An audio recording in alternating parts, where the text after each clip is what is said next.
Hey everyone, welcome to our full video review for the ASUS GL702. Starting us off with the specs, we have the CPU, which is the Intel i7 7700HQ processor. The GPU inside is an NVIDIA GTX 1080 with 8GB of GDDR5 RAM. Memory included is 16GB of DDR4.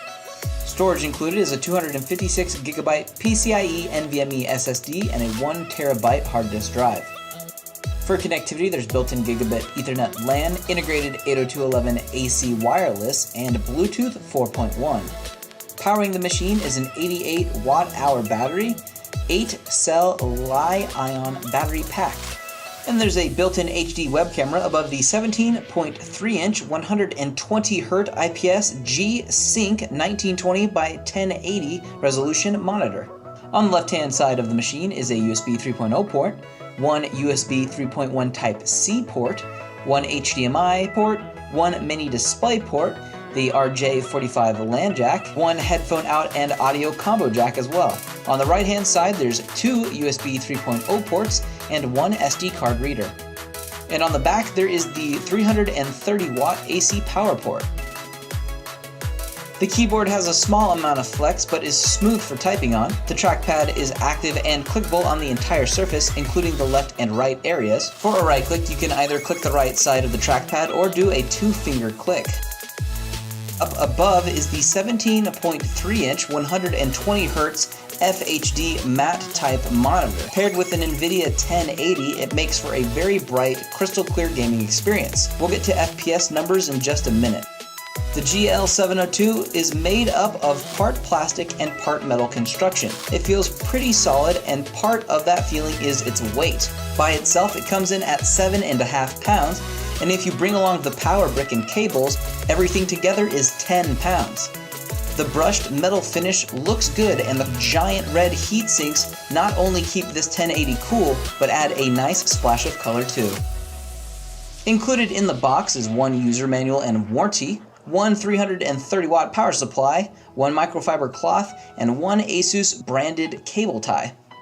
As for the temperatures of the laptop while under gaming loads, as you can see, there's a bit of heat towards the top and on the sides, but overall, it actually cools very well for having a 1080 in it and will maintain reasonable temperatures across the sea surface.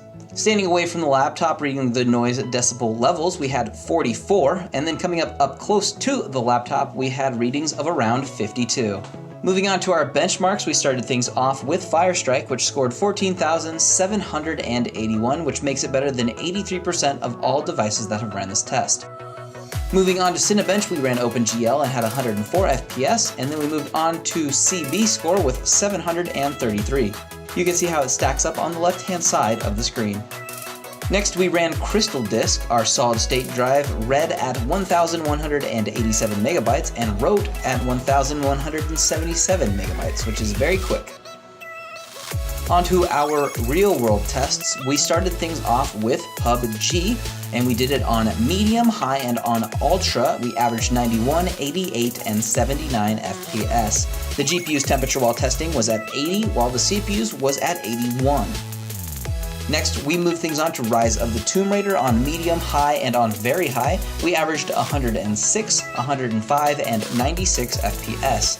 The GPU's temperature was at 80 degrees and the CPU's was at 75. And our third test was with Dirt Rally on medium, high, and on ultra with MSAA at ×4. We averaged 124, 92, and 89 FPS. The GPU's temperature while testing was at 78 and the CPU's was also at 78.